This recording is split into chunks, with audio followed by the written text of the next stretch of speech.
Bom, muito boa tarde. Cumprimento o Sr. Presidente da Câmara, Castanheira Pereira, Sr. Diretor do Jornal Região de Leiria, muito obrigado pelo convite. Cumprimento a todos, os autarcas, outros representantes, seus convidados e também apresentar os meus cumprimentos em nome do Sr. Presidente do Conselho Diretivo do IFP, que infelizmente não pode estar aqui connosco. Mas pronto, eu estou com muito gosto e o que falei com o Sr. Presidente também, e vai fazer uma apresentação muito pragmática. O que eu vou apresentar é basicamente o menu essencial neste momento do IFP, em termos de medidas de emprego e formação profissional, de uma forma muito resumida, o que quer dizer que há muita informação que não vou processar, mas para atingir esse objetivo pareceu-nos que neste momento era o mais importante dar uma perspectiva dessas medidas, tanto mais que elas interessam a vários intervenientes e a várias pessoas e a várias entidades. Interessam, desde logo, às pessoas desempregadas, às pessoas que estão empregadas, aos empresários, às associações empresariais e, obviamente, às autarquias. Porque, por exemplo, uma das questões que se prendem hoje em dia dos problemas das autarquias e um dos desafios é, obviamente, a captação de investimento. E quando se trata de captar investimento, são postos diversas ferramentas, diversas âncoras em cima da mesa. E uma delas, ainda há pouco aconteceu num outro território, é exatamente a qualificação das pessoas. E aí, obviamente, o IFP, através dos seus centros de emprego e de formação profissional, é um ator que pode, eu diria, deve ser convocado. Quando falam dos pilares estruturantes do emprego e formação, eu diria que há aqui uma banalidade de base. O pilar estruturante do emprego e da formação, em primeiro lugar, é a atividade económica e, acima de tudo, a atividade das empresas. E o estado da atividade económica e o estado da atividade das empresas, obviamente em junção com uma situação económica global e com as ambiguidades globais e as inquietações globais, obviamente têm que ser pilares estruturantes de uma política de emprego e formação. Além disso, contam, obviamente, em termos de pilares, as políticas públicas que definem, de facto, e que ajudam e que priorizam determinadas intervenções em detrimento de outras, muitas vezes, porque há recursos financeiros e humanos que têm que ser catapultados. E quando falamos de desemprego, obviamente o desemprego nos últimos anos, eu não diria que tem sido aquilo que tem estado na linha da frente das preocupações. Eu costumo dizer que para o Instituto de Emprego, enquanto houver uma pessoa desempregada, nós estamos preocupados e inquietos.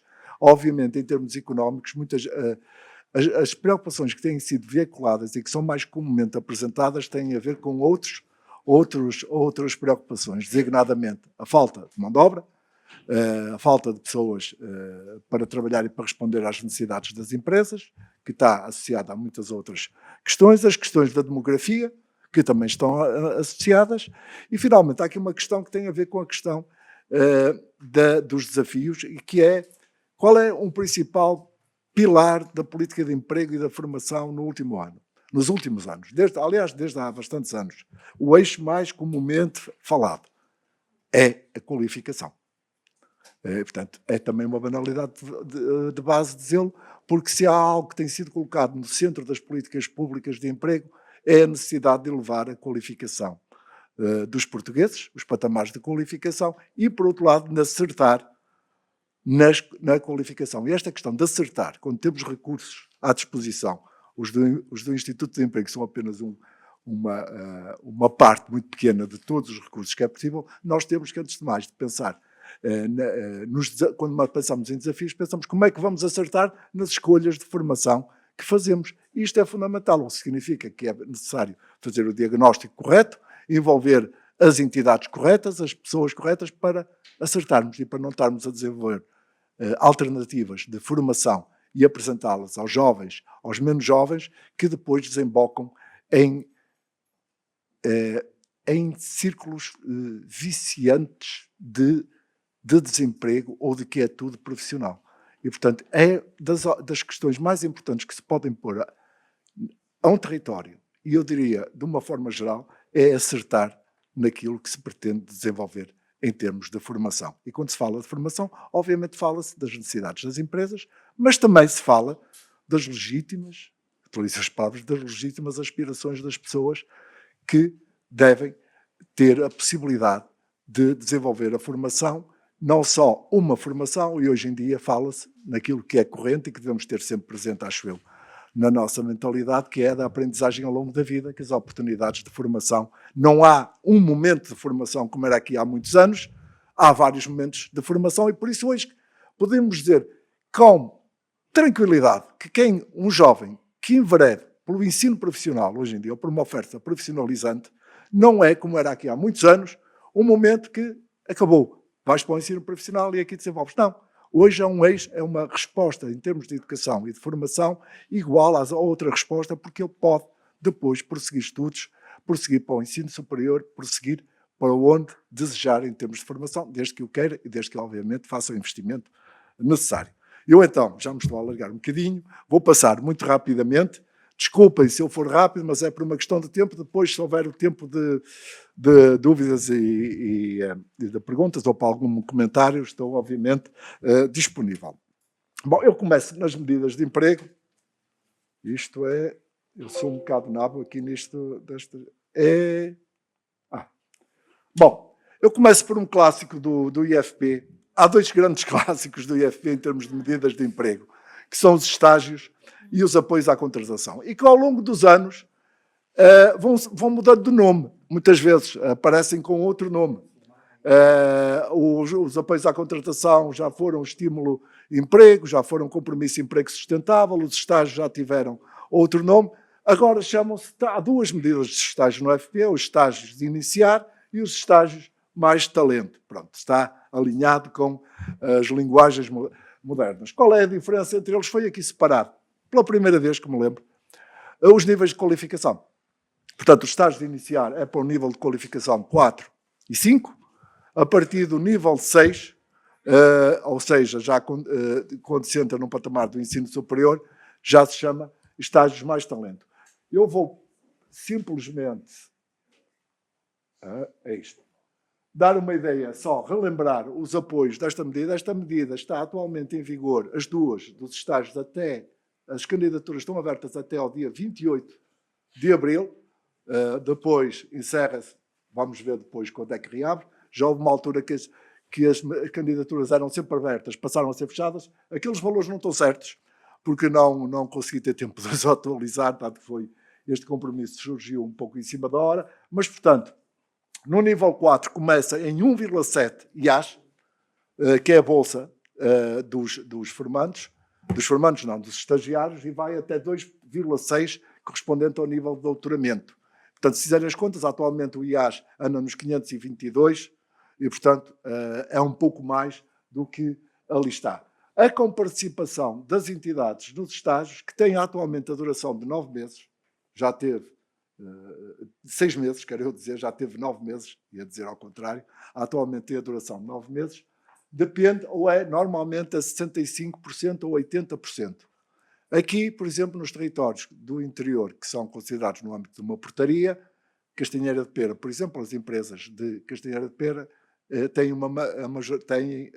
80% em termos de comparticipação. E, portanto, é um clássico que está isto só. E depois há outras variantes para pessoas com deficiência e incapacidade e sem deficiência e incapacidade. Portanto, é uma medida que continua, que está aberta e que é a medida mais intensiva ao longo dos anos e uma das mais antigas e uma marca que tem da intervenção do IFP.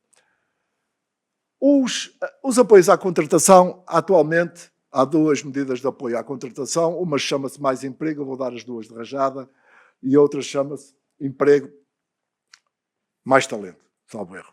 Elas estão a mudar. Qual é a diferença destas medidas? Enquanto qualquer delas se dirige-se a pessoas desempregadas há pelo menos 3 meses consecutivos, mas depois a lei tem muitas, ali só estão algumas exceções, tem muitas exceções.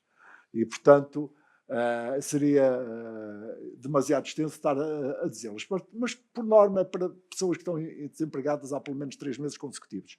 A medida Mais Emprego destina-se a pessoas que, quando se trata, a diferença é que quando se trata de pessoas que são licenciadas ou que têm um patamar, portanto, de habilitação superior, e desde que a entidade empregadora esteja disponível para lhes pagar como ordenado de entrada o equivalente à entrada na administração pública, que anda nos 1.400 e qualquer coisa, que é o patamar de entrada na administração pública, podem ir pela medida mais talento.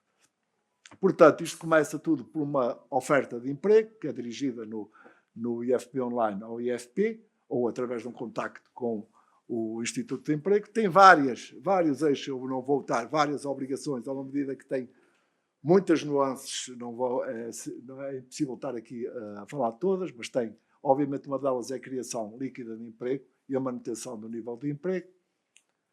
Só para termos uma ideia, os valores ali estão um bocadinho mais, mas, portanto, no caso do Mais Emprego, são 12 As que a entidade tem a receber. Depois tem as majorações consoante estas situações, por exemplo, majoração por localização em território do interior são 35%, já aumenta, podem acumular 4 majorações. No total, ali seria possível uma entidade receber para a contratação 14.666, de facto são 15.000 e qualquer coisa, é um pouco mais.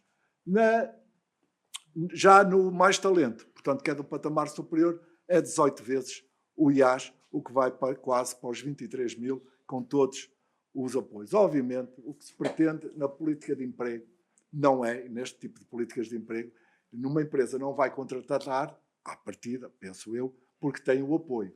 O que se pretende com o apoio é alavancar a empregabilidade de determinados públicos-alvo, designadamente os jovens e outras situações consideradas e outras pessoas consideradas em situação de desfavorecimento.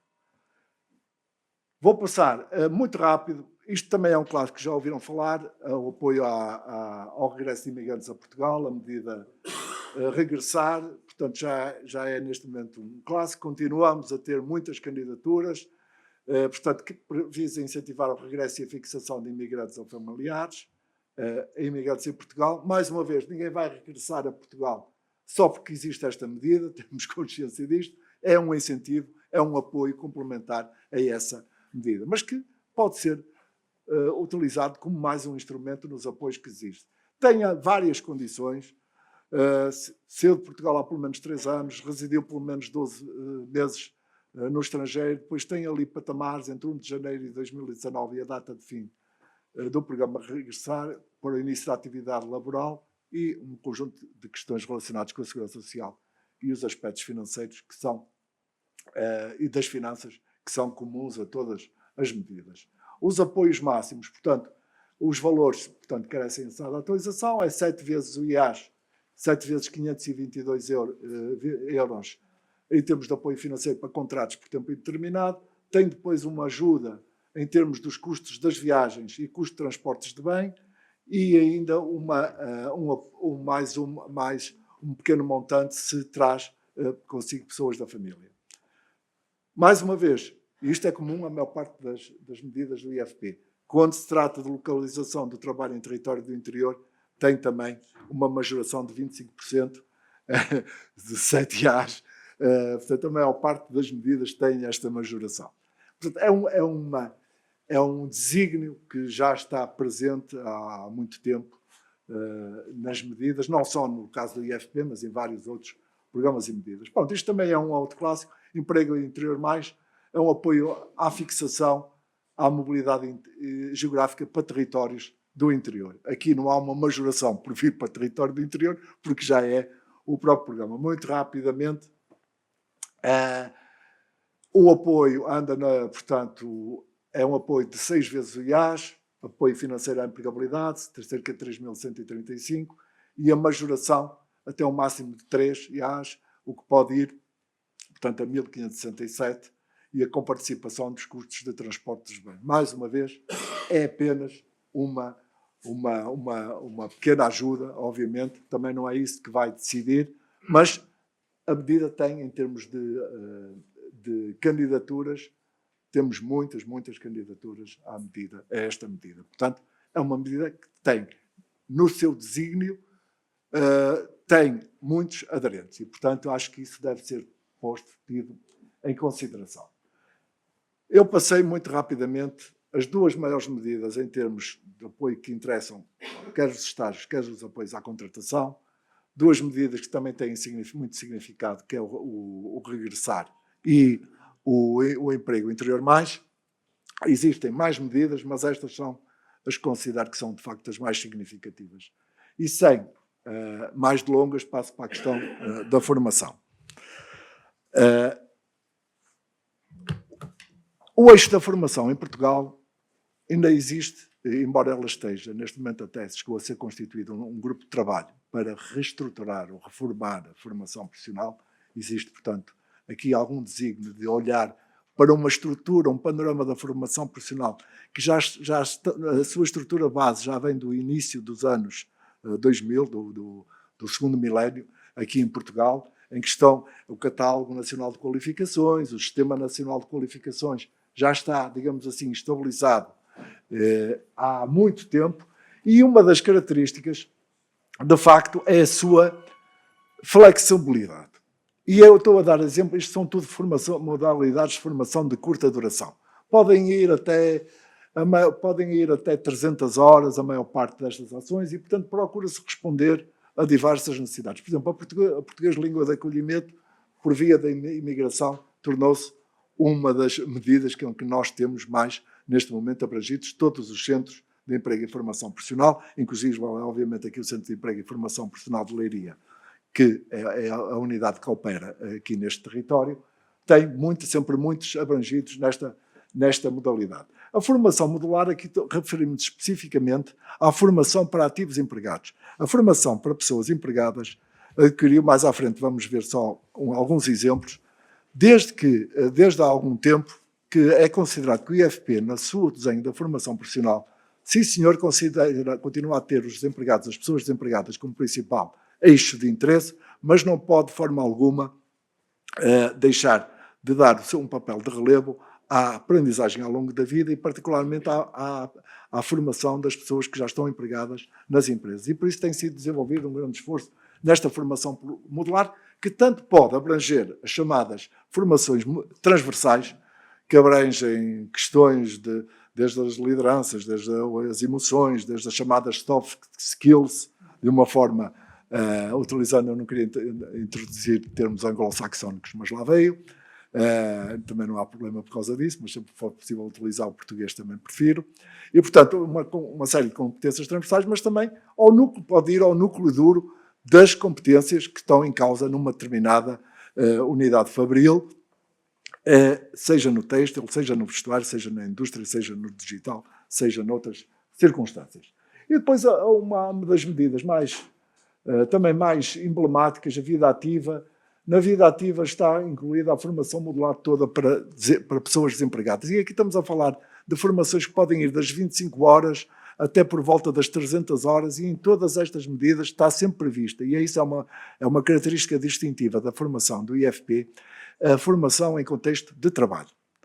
E, portanto, nós temos milhares, só na região centro, temos milhares de empresas sempre envolvidas na formação em contexto de trabalho. E é lá que muitas destas competências, de facto, são desenvolvidas, estão sedimentadas e permitem, de facto, depois obter uma elevada resposta em termos de empregabilidade. Portanto, são inúmeras as áreas onde nós podemos aceder. Quando está aqui a qualificação para a internacionalização, o jovem mais digital, o certificado de competências digitais, estamos a falar de medidas que elas próprias estão dentro da medida vida ativa. E eu gostaria aqui de realçar e de assinalar que, neste âmbito, a possibilidade de oferta do IFP é muito flexível. Nós temos as unidades de formação no país, mas temos a possibilidade de ir ao encontro, de fazer formação nas empresas, de responder a necessidades de empregabilidade específicas e, apesar dessas respostas terem, por norma,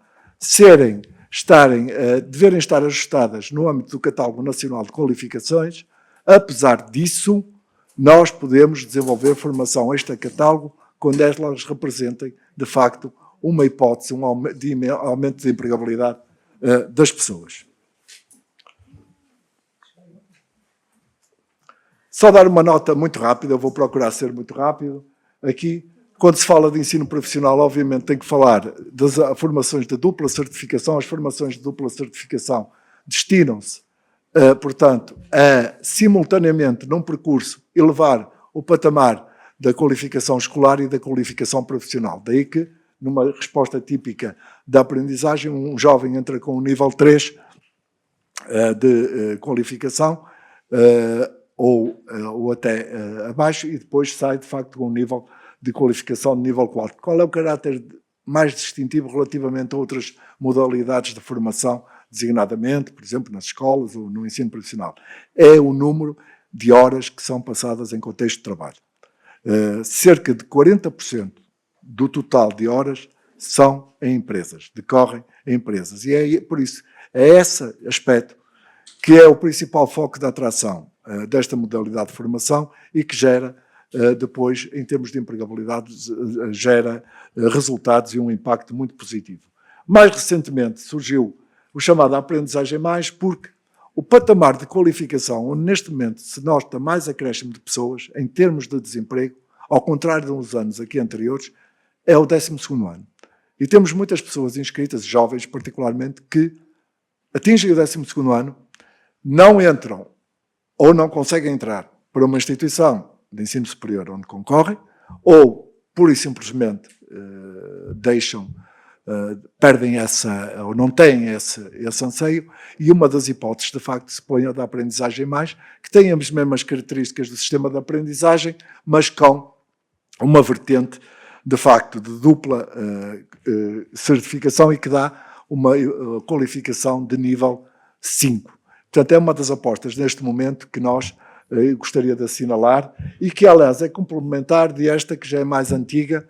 Qual é a diferença entre uma e outra? Destina-se na mesma ao mesmo público, é uma certificação no final de nível 5. A diferença é que nos cursos de especialização tecnológicas é feita uma parceria com instituições de ensino superior, particularmente politécnicos, e qual é a vantagem deste relativamente ao outro? É que os jovens que façam aqui e que tirem uma qualificação de nível 5 conseguem ter créditos em termos do seu percurso escolar, de forma que quando se candidatam à instituição com quem temos parceria, uma parte já está feita, digamos assim, e portanto porque ele tem designadamente esses créditos. Os cursos de educação e formação de adultos são uma resposta clássica também, é a mesma coisa, só que para adultos, portanto, e como sabem, os adultos em Portugal, apesar dos esforços, apesar de os níveis dos patamares de qualificação terem aumentado muito ao longo dos últimos anos, a verdade é que ainda estamos um pouco atrás da média da União Europeia em termos de nível de qualificação. Ainda há muitos adultos que, apesar de tudo, ainda não têm o 12º ano. Nós partimos com um atraso relativamente a outros. E, portanto, isto também é uma forte aposta que tem vindo a ser desenvolvida pelo IFP. Só agora passando para um patamar completamente diferente. Não sei se já estou muito fora da hora. Já passei? Não. É? Mais um minuto. Um minuto? Ei. Então, olhem, mais um minuto e eu vou só chamar a atenção, porque nós temos procurado reforçar também aquilo que são os impactos modernos, das tendências modernas ao nível do digital, e por isso é que há um programa que se chama Programa Emprego Mais Digital, e das candidaturas que estão, gostaria de chamar a atenção para o cheque Formação Mais Digital, que permite a qualquer cidadão ir ter, digamos assim, um cheque até 750 euros para frequentar uma formação no âmbito do digital. Queria chamar também, uma das questões que temos visto é que há falta de formadores para o digital e, portanto, através desta medida é possível, os formadores que tenham um CAP, que tenham um CCP, quero dizer, um Certificado de Competências Pedagógicas, que não é do digital, podem, através deste tipo de formação, obter também uma formação como formador mais digital. E os técnicos que operam nos sistemas digitais, que têm qualificações ao nível digitais, mas que não têm este certificado, podem até desta medida aceder. Um eixo, um eixo muito importante hoje em dia é o da requalificação profissional. E, portanto, só para dizer que nós temos, quer através do UpSkills, quer de um programa que se chama Promóvel, desenvolvemos formação de requalificação, designadamente para pessoas que estão licenciadas, mas que não conseguem obter emprego na área onde se licenciaram. A requalificação, e mais uma vez está ali o inglesismo, o reskilling, a requalificação é, neste momento, um dos eixos mais importantes da intervenção também do IFP. Temos, neste caso, alinhados com estas necessidades que advêm exatamente do mercado de trabalho e de muitas pessoas que se consideram desalinhadas em termos de competências com o mercado de trabalho. Para finalizar mesmo, o programa dirigido às empresas, o programa Qualifica a Indústria, para quando, em termos, as empresas que estão a atravessar dificuldades económicas e que necessitam de reestruturação, têm este programa que podem desenvolver formação e, portanto, ser um apoio enquanto estão com dificuldades económicas. Uma novidade que é o programa Qualifica On, que é uma medida de apoio às empresas de formação quando necessitam de reestruturação, de uma organização e de reestruturação produtiva. E, finalmente, e fico por aqui, estamos a desenvolver várias medidas de apoio a empresas que estão em situação de layoff e que podem, através do IFP, elaborar um plano de formação para a formação dos seus trabalhadores a partir do momento que estejam, portanto, numa situação de layoff aprovado pela Segurança Social. E já ultrapassei o prazo e não levo mais tempo. Muito obrigado.